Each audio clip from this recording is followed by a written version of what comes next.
Last night, you spent 2 hours deciding what to wear to the party. This morning, it'll take you 2 minutes to list it on Depop and make your money back.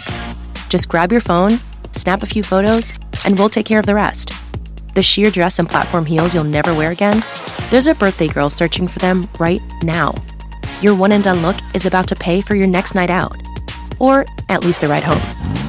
Your style can make you cash. Start selling on Depop, where taste recognizes taste. The new Chicken Bacon Ranch Street Chalupa is at Taco Bell. You can't get just one. Okay, so that's not like some marketing hyperbole. You literally can't get just one. They come in twos. So like, if you want just one, you're going to need to find a friend who loves slow roasted chicken, bacon, and avocado ranch sauce. Or a friend of a friend, or have an awkward conversation with a complete stranger to see if they're obsessed with chicken, bacon, and avocado ranch. Or you could just like eat them both because you're obsessed with slow roasted chicken, bacon. Okay, you get the idea. The new Chicken Bacon Ranch Street Chalupa is at Taco Bell. At participating Taco Bell U.S. locations for a limited time while supplies last. You're listening with Athletic Brewing Company. This time of year, everyone talks about going dry. Cool, we're skipping that because we prefer going athletic, which isn't dry at all. From crisp Goldens to hoppy IPAs and limited releases in between, you'll find something that fits your style. Every single non-alcoholic brew is packed with flavor and the same craft experience you love. So, yeah, you could call it dry, but there's really nothing dry about it. Find your new favorite near beer at athleticbrewing.com. Athletic Brewing Company, fit for all times. You can support this podcast at patreon.com/partnersincrimemedia. I'm Rebecca Lavoie, and this is Crime Writers On.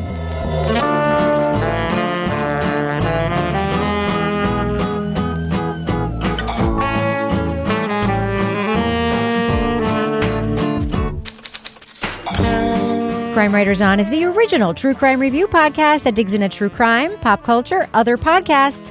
And on this episode, who murdered a University of Miami football player outside of his apartment in 2006?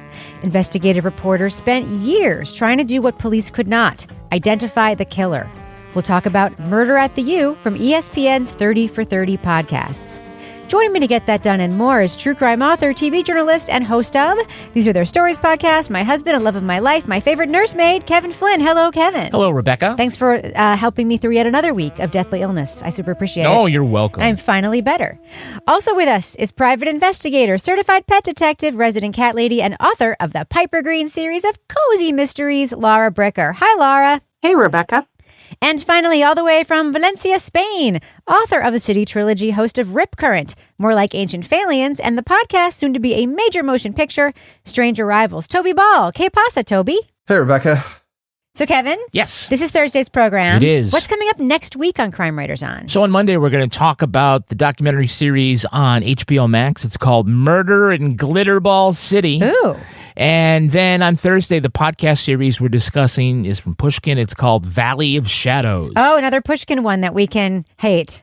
Are we going to have to listen to fucking Malcolm Gladwell 5 times an episode? Okay. There's a button on your app, and it fast forwards, so you can skip through the ads. Hi, I'm Malcolm Gladwell. Talk to any of our listeners. They know exactly where the fast forward button is. All right.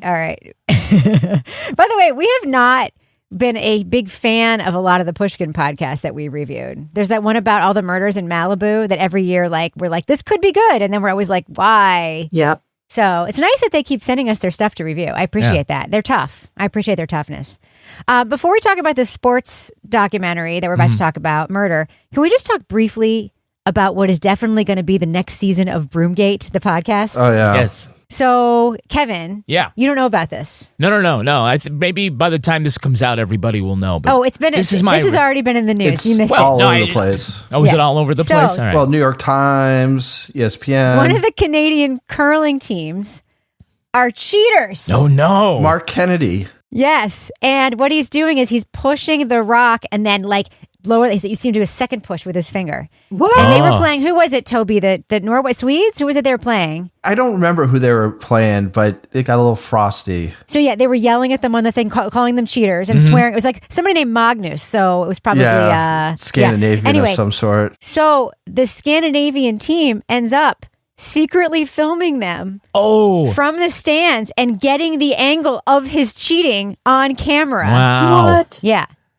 And the way that it worked out, the judges didn't really know what to do, so they weren't disqualified, right? Right. There's no instant replay or anything. So if they don't actually see it, there's no way for them to do anything. And the Canadians were pissed that they were being filmed without their consent. They weren't at the Olympics? I don't quite understand.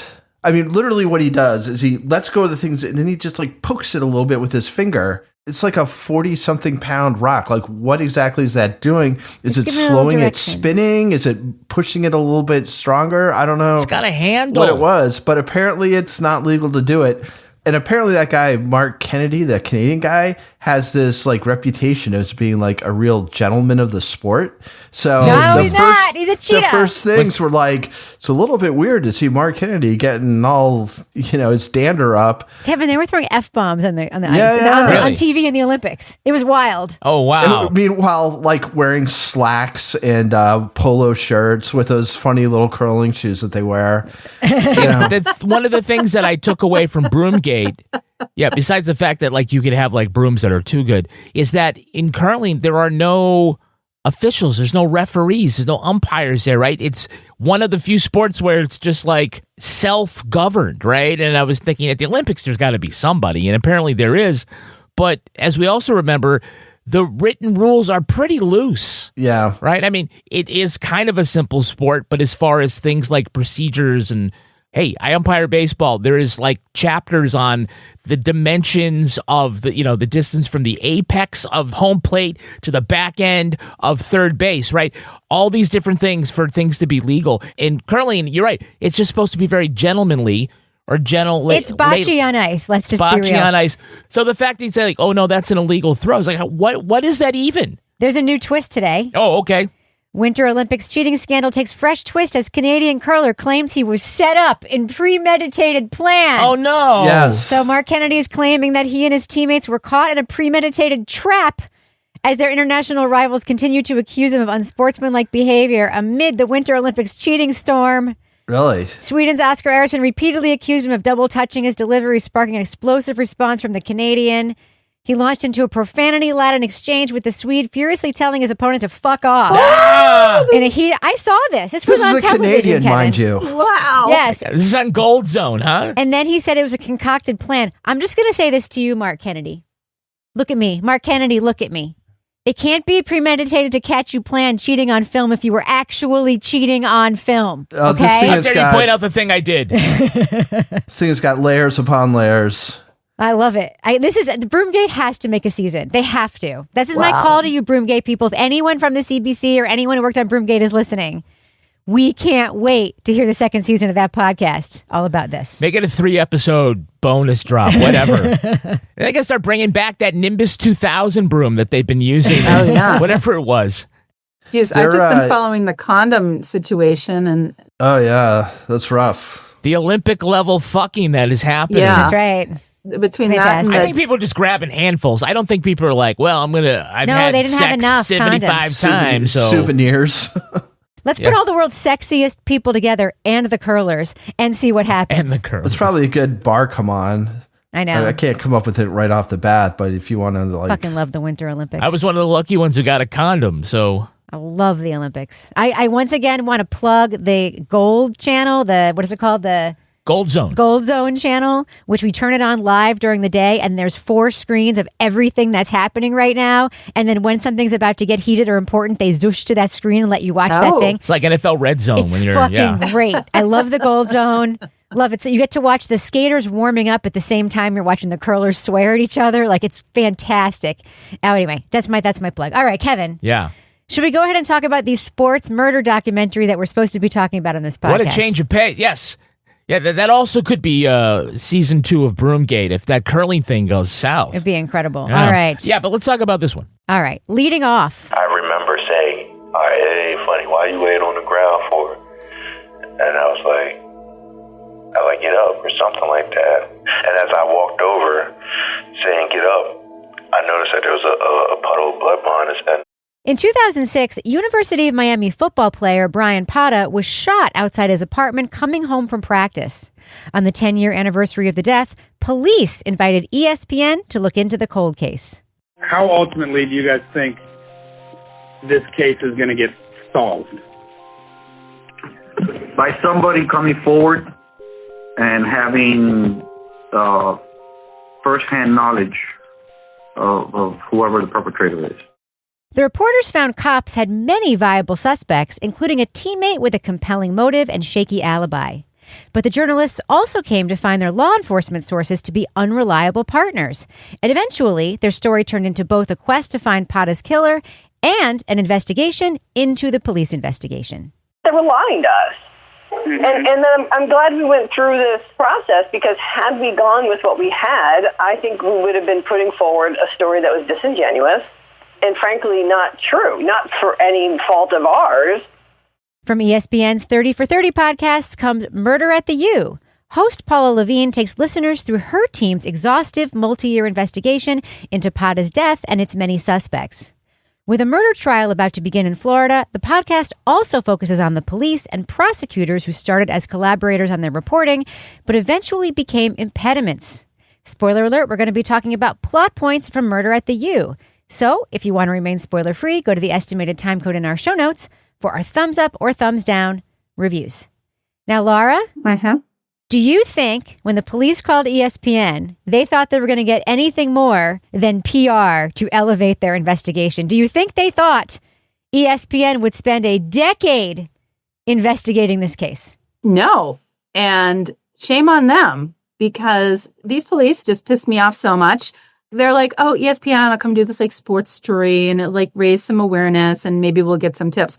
When they actually do an investigation and find, and by the way, the police are lying to them about all this stuff.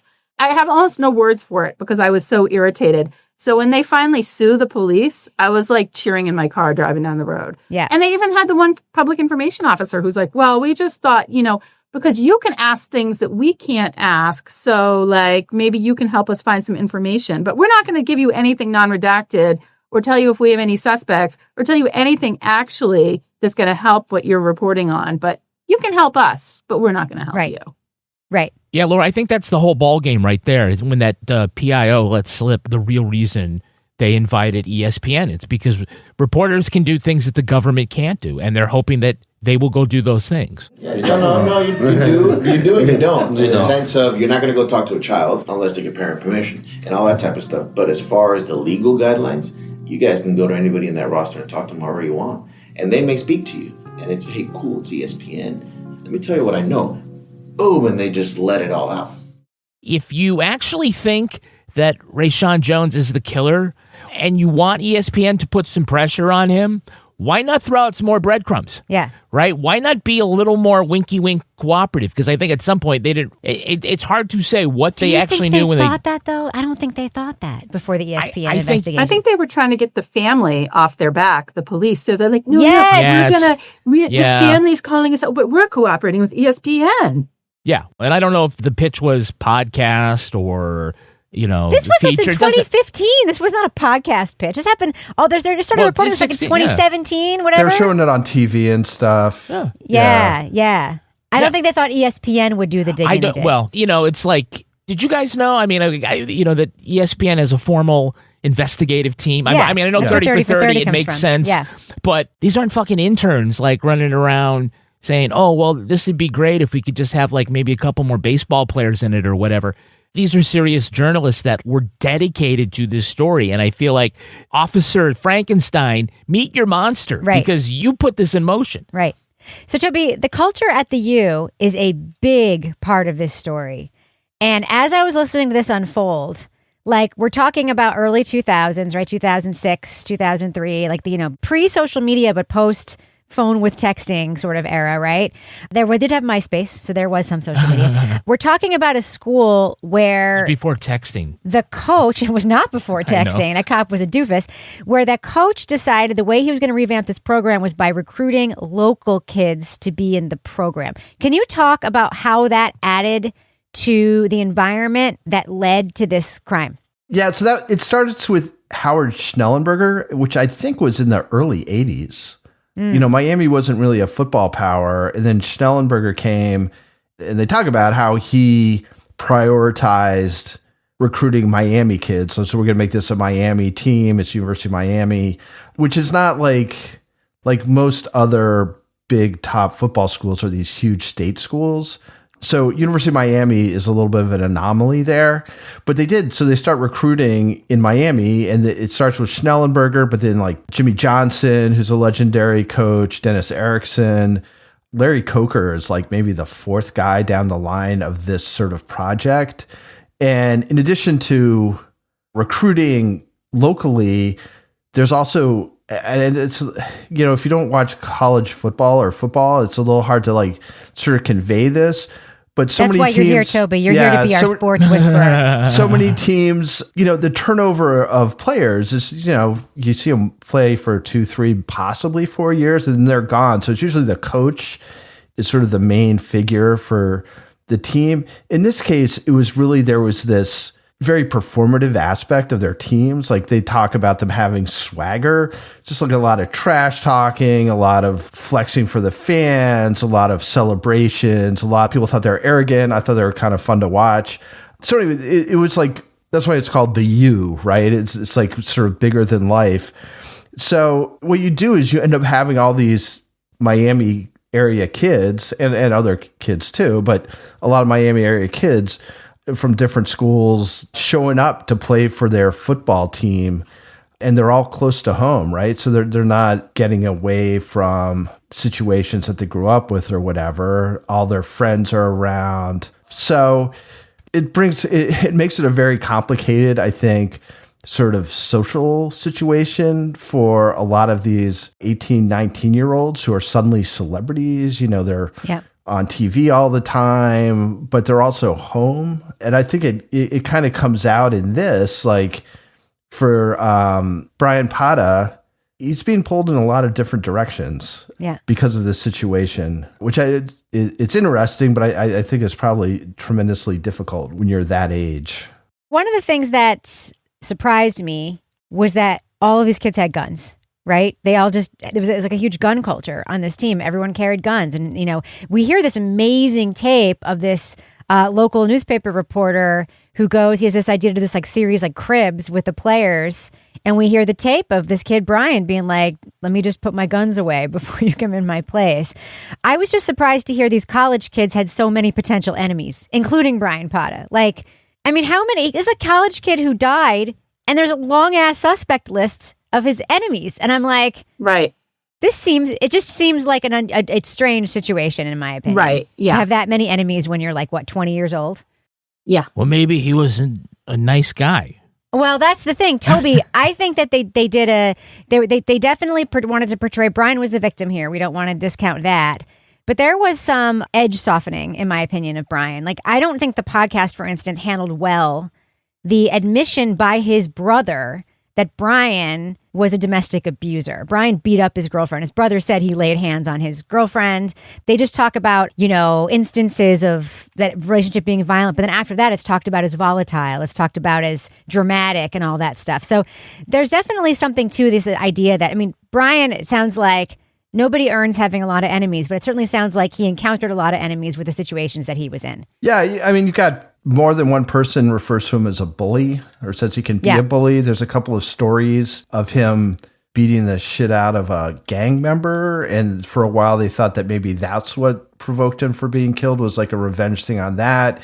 They had to pull him off Rayshawn Jones, who, again, is the prime suspect, because he was beating him up. And these are just kind of things that came out in this story. So I think actually at one point somebody says he was a fighter.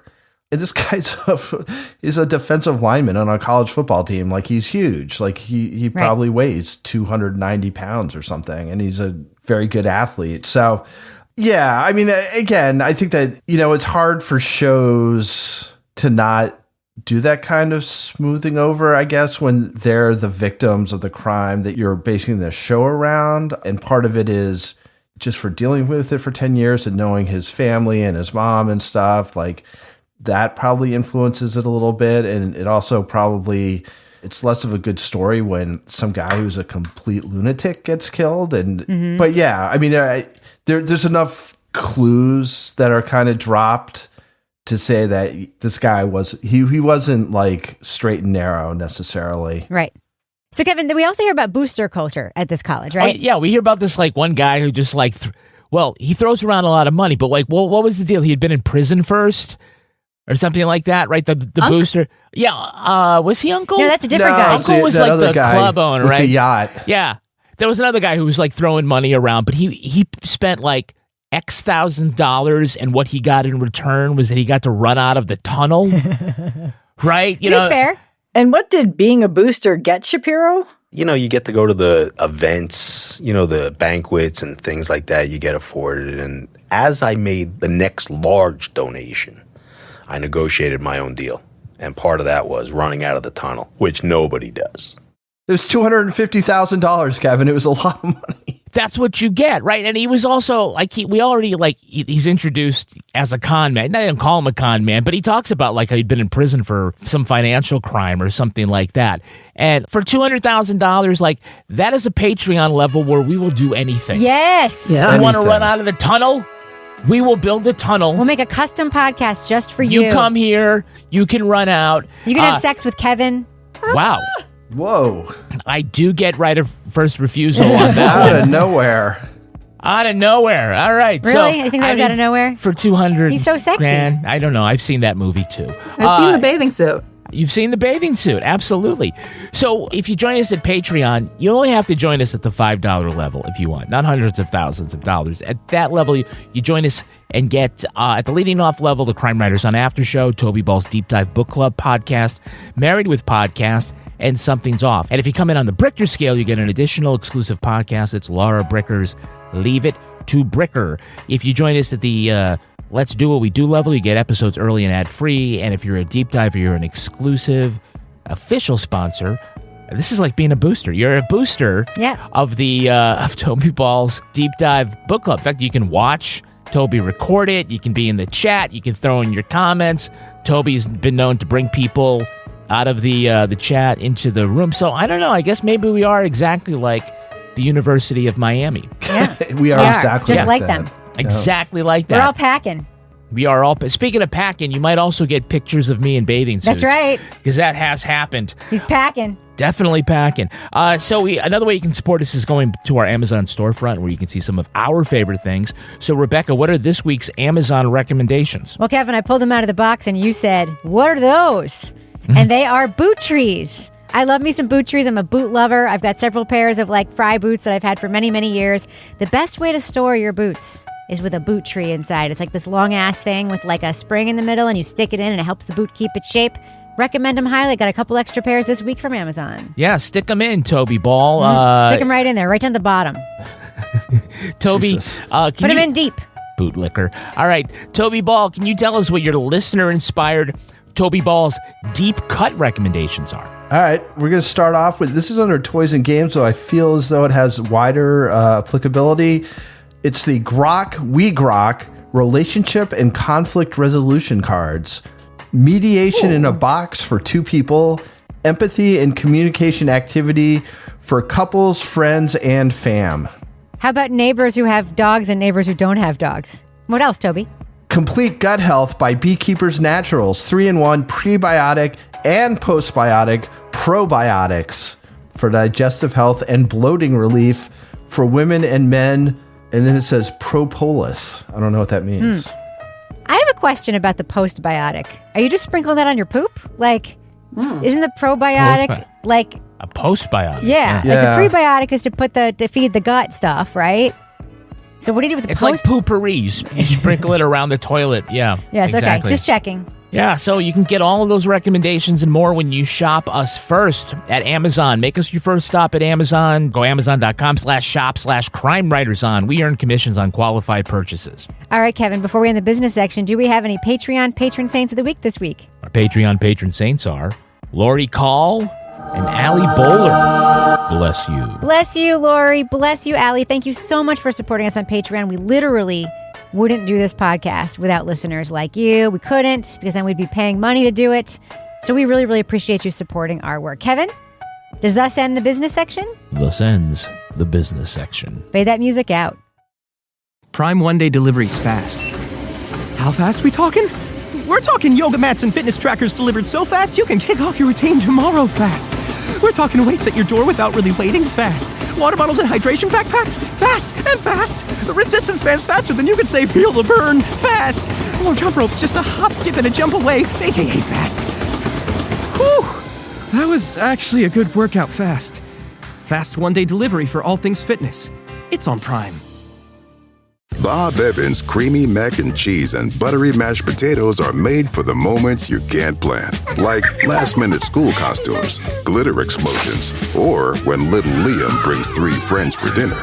No plan? No problem. Say hello to Plan B.O.B. from Bob Evans. Because when you bring out the Bob, you can take comfort in knowing you'll always have something delicious on the table, no matter what the day brings. When you need comfort, bring out the Bob. Available now in your refrigerated section. Well, the holidays have come and gone once again, but if you've forgotten to get that special someone in your life a gift, well, Mint Mobile is extending their holiday offer of half off unlimited wireless. So here's the idea. You get it now. You call it an early present for next year. What do you have to lose? Give it a try at mintmobile.com/switch. Limited time 50% off regular price for new customers. Upfront payment required. $45 for 3 month, $90 for 6 month, or $180 for 12-month plan. Taxes and fees extra. Speeds may slow after 50 gigabytes per month when network is busy. See terms. All right. So, Laura, this ESPN investigation goes on for a long time.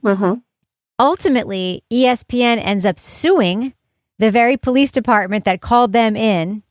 And in this hearing, the Zoom hearing that we get to hear, basically we hear the cops try to make the case that the case is still open, which is why all the files are so heavily redacted and they won't give them all the files.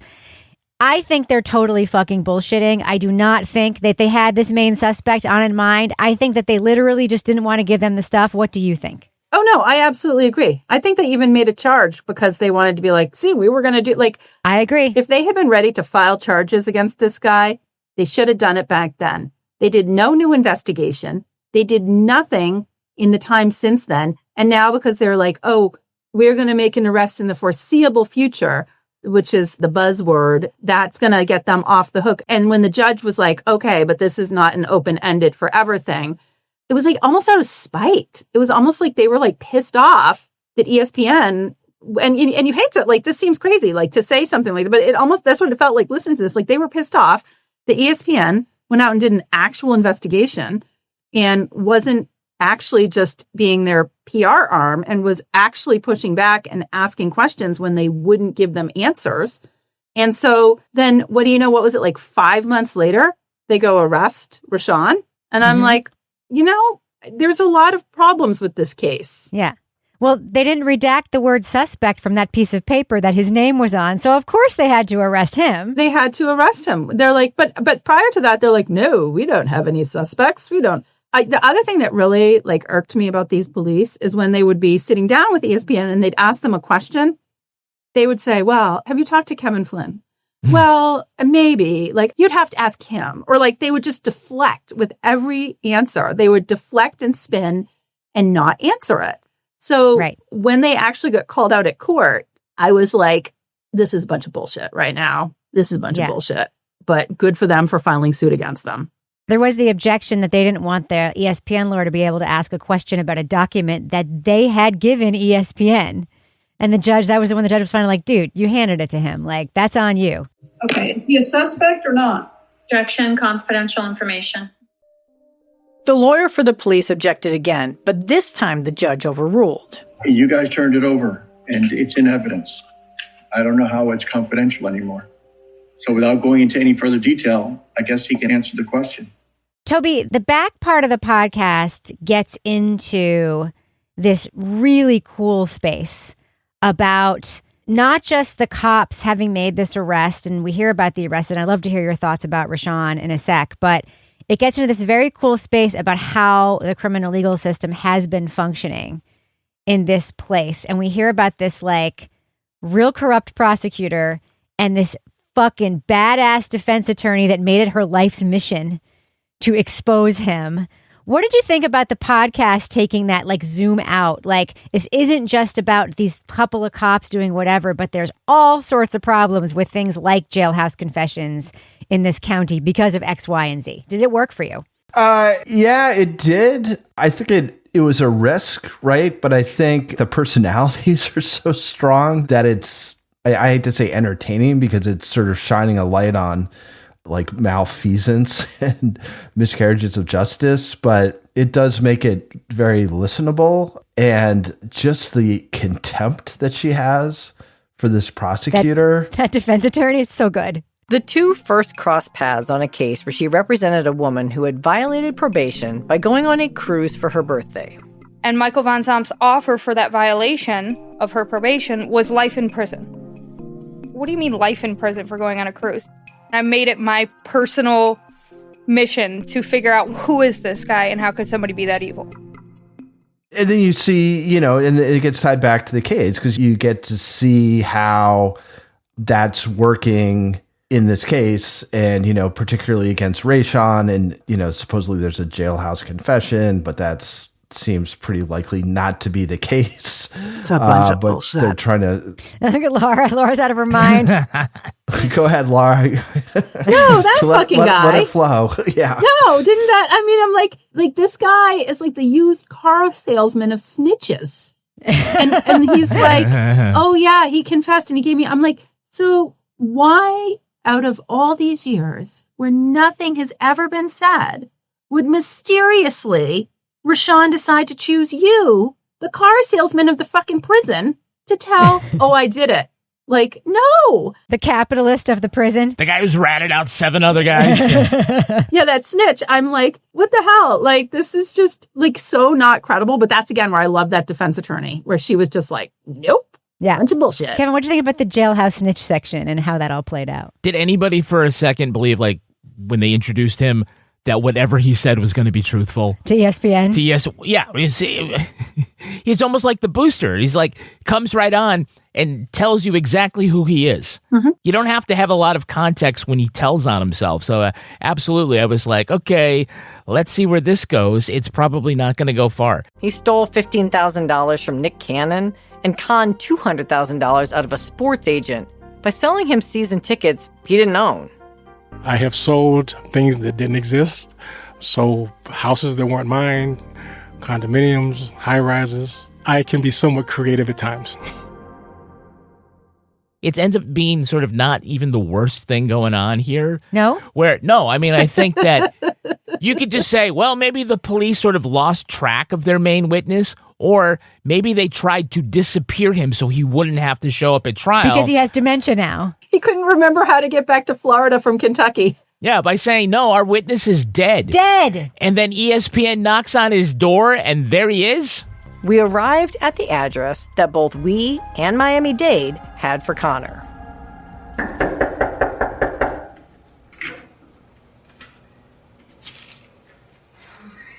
Hi, are you Paul Connor? Yeah. And we met someone who was very much alive. ESPN, this team did some incredible reporting in this podcast. Not only did they find the allegedly dead witness, who was the eyewitness who says he saw Rashawn as he was walking out of the scene and pointed him out in a lineup twice. Now, granted, the one thing the podcast doesn't get into is the problematic issue with cross-racial identification. Yeah. And the guy obviously was not wearing his glasses, and he had diabetes, and he had vision problems and all that stuff. And clearly he had a mind that could probably be persuaded of something that didn't happen, as we hear from our own ears later in the podcast, because they say, did you see that? And he was like, I kind of believe I could have said that. Like, it was like a whole wild thing. But they also... no one could figure out who Uncle was, right? After all these years, a mysterious, shadowy figure. And they're like, are you Uncle? And he's like, yeah, that's me. Like, I gave him money. That was me. I was the one who, like, they figured shit out that the cops said they couldn't figure out. And ESPN just did it. Like, this reporting team just got so much accomplished. I super appreciate it. Laura, I just want to go back 30 seconds and give you a chance to comment on the defense attorney who made it her life's mission to ruin that prosecutor's life. It seems like a Bricker move, in my opinion. She was not even, she wasn't subtle about it. She's like, I made it my life's mission to take him down. Well, he was an asshole. What was the first thing? She had a woman on a probation violation that got picked up, and he wanted to give this woman a life sentence. Like, yes. He was just a jerk. But I loved her. And I loved the fact that she was like sitting in the audience at one point, and he turned around and she was just like, fuck you. Yeah, go fuck yourself. Go fuck yourself. Said. I was like, I love it. She's a crusader for justice. You know, if I'm ever down in Miami, maybe I'll meet up with her. That jailhouse tape was wild. The jailhouse tape of the prosecutor telling the guy who knows the hitman to make her unavailable, to make that witness unavailable at trial? And, unavailable means different things to different people. What does it mean to you if you're a hitman? You want to do that? No, I don't want to do it. I'd rather she testified and did a good job. But can I count on it? No. I ain't gonna lie, Mike. Cold shit, though. And he didn't really fix this guy's impression of what he was saying. He didn't say, oh, no, I mean legally unavailable. It means that maybe she has a cold and can't make it to trial. That was a crazy piece of tape. Toby, Rashawn Jones, I am not convinced he is the killer in this case. What do you think about the case that's built against him now? Keep in mind, what ESPN did was they sussed out who the most likely suspects were and why, and they looked at whether or not the police really vetted these people. So he sort of ends up near the top of their list in terms of means, motive, opportunity, and so forth. But I have to say, given what I've seen of these investigators, I'm not necessarily buying it. What do you think? Yeah, I mean, he deserves to be a suspect, but whether that means he did it or not, I don't know. It doesn't seem like there's anything solid. There's nothing that seems like it would convict him. There's just stuff that looks weird, like they did not get along. He probably at some point had relations with Bryan's girlfriend. He was the only person on the team who didn't show up for the meeting they had after Bryan was killed. He had just gotten kicked off the team. Which would explain why he didn't go to the meeting. His phone goes silent during the time that Bryan was killed, while otherwise being fairly active. These are all things that don't look great, and they didn't like each other. They got into a fist fight, and people just knew they didn't like each other. But again, none of this adds up to yeah, he definitely did it. It's just a reason why you would look at him, in my opinion. So I think they did a good job of making the case that he deserved to be looked at. I thought they treated it fairly, and they didn't jump ahead of themselves and say he's definitely one way or the other.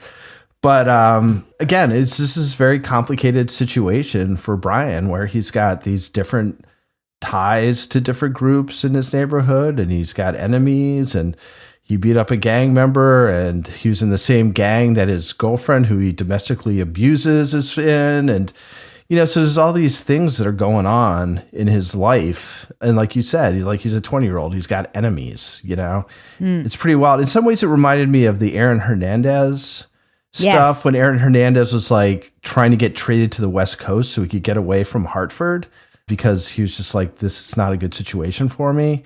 And it seemed like kind of the same thing. It's just maybe some distance would have been a little helpful, but that's neither here nor there at this point. Did he go to Miami, or did he go to Florida? He went to one of the Florida programs. He went to the University of Florida. He was a Gator. University of Florida. Okay. Yeah. Also a problematic situation. Oh my God.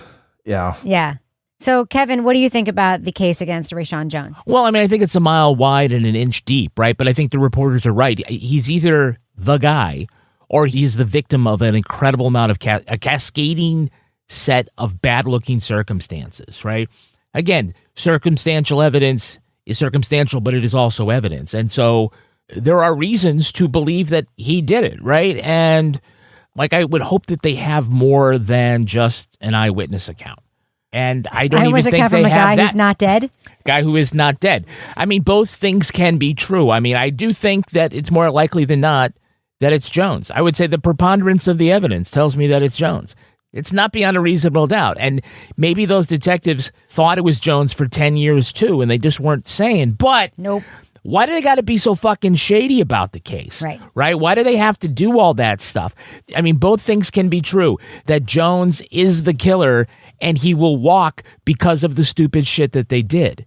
In part from the stupid shit they did. Also in part because they just don't have enough. So, again, objectively, if he is the killer, and one of the reasons that, no one was arrested for 20 years, right? Because there wasn't enough to put it together to make the case. And I don't know if a lot has come forward now. So it's you might say, this is the guy, or there's things that, there are other good people, but they have a little bit. But is there enough to get 12 people to say, yeah, he definitely did it? I don't know. No. I say no. You say no. I also think You that say no that he can get a conviction, or you say no that he's the killer? I think what's interesting about this podcast is they have, and I know that you can't just take what reporters say and use it as evidence, obviously, but certainly you can recreate some of the work and find out some of the things. I think the journalists here found enough stuff that make him a viable suspect, but they also found a lot of stuff that point to why the police would want a suspect to arrest and convict after they did their reporting, right? Hearing about that lawsuit when right after those guys testified, they were either, one was fired, one was transferred, and one retired, right? And then hearing that about that prosecutor who was just manufacturing witnesses and trying to rub out witnesses, there's enough stuff on tape from this that I think the defense could then investigate and go with that I think it would really help Jones. Also, I don't 100% buy that he did it. The one thing I found very compelling was hearing the tape of him, when the police were interviewing him, and hearing his wife. Granted, he didn't sound like he wasn't full of bullshit. He said he didn't own a gun. Everyone thinks he did. But I could imagine somebody lying about that. But the whole thing about the meeting is in no way to me incriminating. He was literally kicked off the team that morning. If you were fired from your job that day and then one of your coworkers died and they said, we want everyone to come to the office, I wouldn't go. You might even be like, fuck them. They just fired me. Granted, it's a different situation, but I just can't. I for a young person, the volatility and all the stuff these kids were involved with, they were all involved in some shady shit.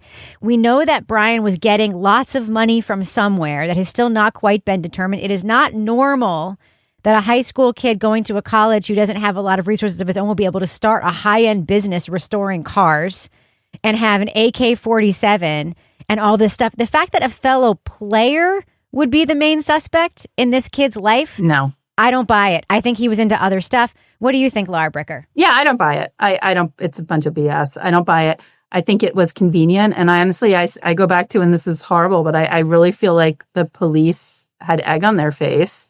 And they got pissed off at ESPN and the fact that they were called out at court. And now they're like, now we have to do something. Well, we've got enough on this guy. We're going to have to do something because it's so slim to me. I think there are explanations for everything. Like you said, Rebecca, I think there are explanations for why he wasn't at the meeting, why he wasn't answering his phone. But I also think there was a lot of stuff in Pata's life, like you said, that had him connected to people that could be violent. And I think there's much more likely scenarios than just these guys are fighting over a girl. Yeah. Remember the call that Bryan was heard having before where he said, come get it. Mm-hmm. Does that sound like he's inviting his ex-teammate over to have a fight about a girl? No, it sounds like he's telling someone some sort of thing where go ahead, if you want this from me, come get it. Right. I don't know. Toby, do you have an opinion about this, or do you just think that we're nuts for thinking that this guy may not have done it? You guys are nuts.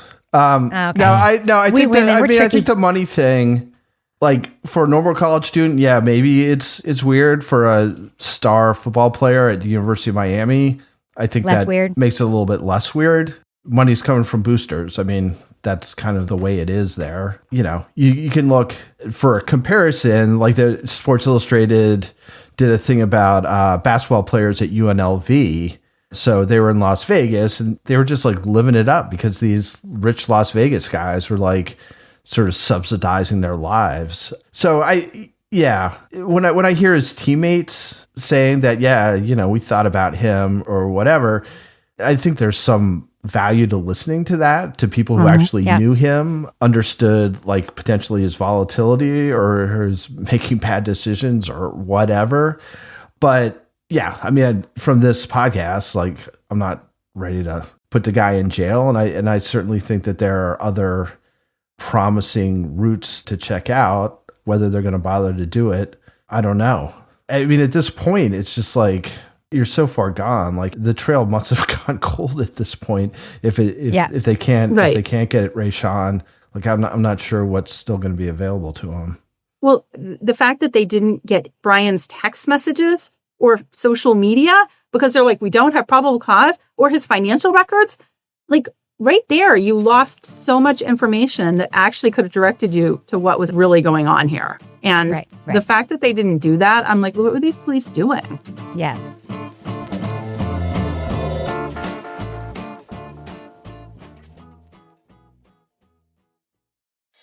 Sling is the live TV service that puts you in charge. Choose your plan. Orange for sports and entertainment favorites, blue for news and reality, or select for the essentials. Only pay for the stuff you actually watch. And pause your subscription anytime, because paying for TV you're not watching, well, that's just rude. No long-term contracts, no nonsense. Pick your plan, add what you want. Sling lets you do that. Visit sling.com to learn more. Sometimes you want the full cocktail experience and the freedom to say yes to more the next day. That's where Ritual Zero Proof comes in. These high-quality alcohol alternatives are crafted to bring the bite, flavor, and vibe of real spirits without the alcohol. Mix an agave spirit margarita, pour an aperitif spritz, or sub in whatever fits your go-to. Each one swaps in ounce for ounce, zero proof, and low to no calories. More flavor, more moments, no trade-offs. Ditch the rules, keep the ritual. Find yours at ritualzeroproof.com. Sniffle season happens, and when it does, your skin deserves comfort. That's why Kleenex lotion tissues are made with moisturizing ingredients and offer 3-in-1 skin-loving benefits, helping protect, soothe, and moisturize your skin. So whether you're at home, on the go, or just living life, keep Kleenex lotion close for a little extra care that makes a big difference. For whatever happens next, grab Kleenex. Underwear drawers are like the Wild West of wardrobes. You never know what pair you're going to pull out or what shape it's in. It's time to upgrade your underwear drawer with the buttery soft comfort of MeUndies. MeUndies signature fabric is as soft as a warm hug from your favorite sweater. Plus, it's breathable and, so comfy, making it ideal for all-day wear. Get 20% off your first order plus free shipping at MeUndies.com/SXM. Enter promo code SXM. That's MeUndies.com/SXM. Code SXM. All right, let's do what we do. Let's let our listeners know. Should they check out the podcast Murder at the U from 30 for 30 from ESPN? Laura Bricker, thumbs up or thumbs down for Murder at the U? Yeah, this is thumbs up for me. This was rage-inducing for me because there was a lot of stonewalling by police in this. And I went into it thinking, this is a sports story. Am I really going to be interested in this? Like, it's football, whatever. Like, I watch football once a year for the commercials. I was very surprised at the level of investigative reporting and just the doggedness of this team. They were investigating for 8 years.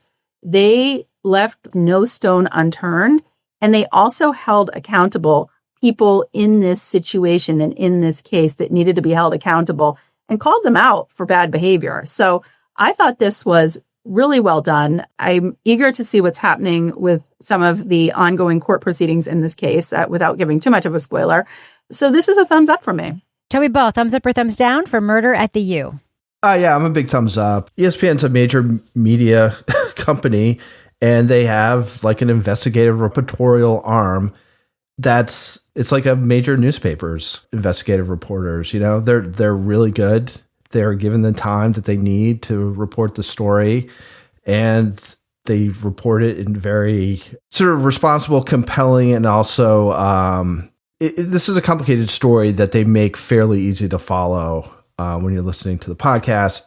So anyway, I thought it was really, really good. I was looking forward to listening to each episode. I mean, I hope they have something else cooking, because I'd love to hear another thing from these guys.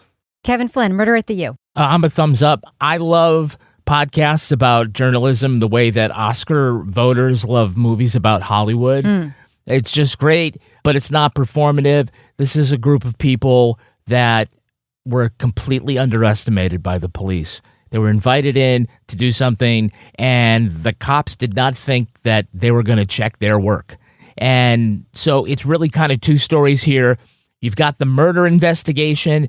These guys go in hard as hard AF. Ham. They go in ham. There we go. Hard as a mother. They go in ham and turn over a lot of different rocks and talk to different people. They go through a whole list of potential suspects, and they eventually, as far as we can tell, get to the guy who gets arrested and accused of this crime before the cops do. So it's a real achievement. It's a real achievement when you can move the story along, you can advance the story, but also advance the investigation, and to also shine the light on the people who probably could have done a better job if they hadn't been so goddamn shady. So, congratulations to Paula and everybody at 30 for 30. You should really enjoy the fruit of your labor. And as far as like wanting to hear more about this case, well, the team is going to come back after the trial with more coverage. And so I cannot wait for the continuation of Murder at the U. Did I mention I'm a thumbs up? Yes. I'm a thumbs up. I'm a thumbs up too. I only have 2 pieces of mild criticism for this podcast. And because that's what we do, we give feedback, I'm going to give it now. My one piece of feedback is that I don't think that the conversation about domestic violence was handled as well as it could have been in this podcast. So that's just one thing. I just think that I may have gone back and been a little bit more pointed about pointing out that that's actually what it was. Second, there was one formatic thing that could have been done better, which is there's actually 2 reporters on this story. It's Paula, and then I believe it's Dan is the other reporter. Anyway, when Paula's asking him questions in debriefing, he's clearly reading from a script. And that was distracting to me. What I think I would have done as the director of those sections or the editor of those sections, just memorize the points of what you want to say and just say it. Don't read it, because unless you are a really good actor or have been doing this forever, it is so hard to make something written down that you're looking at sound extemporaneous. And also, he's a print writer, and what he was reading sounded like print writing. So yeah, that's my one formatic delivery feedback thing that I noticed and didn't love. But I loved the journalism in this podcast. I cannot believe how many things they found, because they looked for them and found them. It reminded me of In the Dark stuff. It reminded me of the Globe Spotlight team's work. The Globe has basically shuttered their podcasting unit, and all the people there who worked there are now working at other places, and it is a tragedy. And I was like, what other paper? Because we know the Washington Post has now been gutted. The New York Times is doing podcasting work, but they're not really approaching investigations the way that they used to. The Globe was doing it. Now they're gone. ESPN, man, you might be our last and best place for a nationwide facing publication to do investigations into corruption, into accountability and all this stuff. This was freaking great, and please make more. I really, really enjoyed this 30 for 30 series. All right, that's going to do it for us. But before we go, Laura Bricker, do we have a cat of the week this week? This cat comes to us from Rachel Woodward. Rachel has been listening since just after Serial came out. Rachel says she's super busy, doesn't have time to waste time watching the crap that is not good, so appreciates our reviews. And her cat, this lovely black cat, is posing with its lovely bag, and the cat is called Shakespeare. Nice. I wish I could take Shakespeare. I wish I could take credit for his name because it's so good, but he had it when we adopted him. We call him Shakes for short. We recently babysat a little black kitten for 3 days, and we learned that Shakes is an a-hole. Oh. His fatherly instinct did not kick in, and he hissed at the little baby all weekend. He is meant to be an only cat. He has expensive taste, like his pillow. Otherwise, he's a great cat, loud, social, always in the mix. He even taught himself to pee over the bathtub drain. We go run the water after we hear him scratching. He might think he's a human. I love that. I'm like, I wish I could teach my cats to do that. It would cut down on a lot of litter boxing. Yeah, look at this kitty. Oh, that's not him on the toilet. Oh, so cute. So cute. All right, Laura Bricker, if folks want to reach out to you on social media and send you their nominations of any kind of animal to be Cat of the Week, how can they find you there? You can find me at Laura Bricker on Instagram and Blue Sky, or you can email us at our crime writers on Gmail. What about you, Toby? You're in Spain. Everyone wants to see what you're up to. How can folks find you online? I've been putting little snippets of Spain on Instagram, which is at TobyBall603, and I'm also on Blue Sky at TobyBallNH. What about you, Kevin? What are you doing with Spain stuff? I'm doing nothing, but I am on all the stuff at Kevin P. Flynn. And please listen to These Are Their Stories, the podcast Kevin makes about Law & Order and SVU. It's a riot. You can follow me everywhere at Reb Lavoie, and please watch my YouTube show called Something's Off that I make with Mel Barrett. Get episodes early and ad-free and everything else we make at patreon.com/partnersincrimemedia. Our theme song was composed and performed by Tyler Gibbons, and our line editor is the wonderful, excellent Livy Burdett. The EP of this show is Kevin. This show was recorded in the Caitlin Rogers Project Studio, also known as Studio C, the closet in our New Hampshire basement, where, if you knock on our door, you also might be surprised to learn that we are, in fact, alive. On behalf of all the crime writers, thanks so much for listening. We will catch you later. Kevin, do you have a titty cam on me right now? All I see is my boobs right there. No, it's... I see doing the best I can. your boobs and your shoulders, That's a backup Rebecca. plan. Okay. That's no, the I was just looking backup at his plan? camera over there. His camera over there is just literally pointing right at my boobs. All right. Okay. Well, hey, take it. It's true.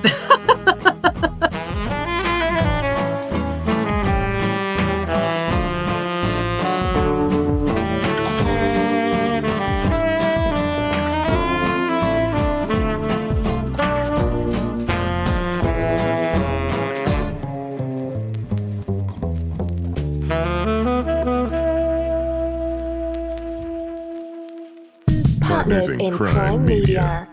Every business starts with an idea. How can you go from daydreamer to industry leader?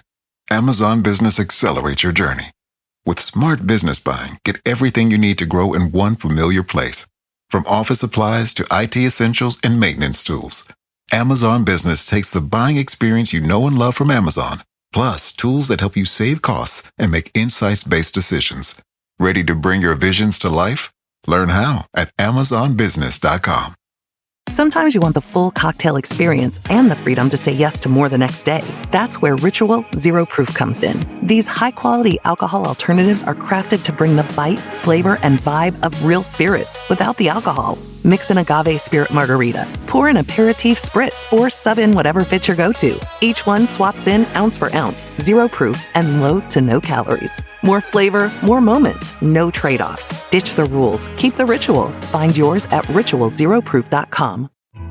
Sniffle season happens, and when it does, your skin deserves comfort. That's why Kleenex lotion tissues are made with moisturizing ingredients and offer 3-in-1 skin-loving benefits, helping protect, soothe, and moisturize your skin. So whether you're at home, on the go, or just living life, keep Kleenex lotion close for a little extra care that makes a big difference. For whatever happens next, grab Kleenex.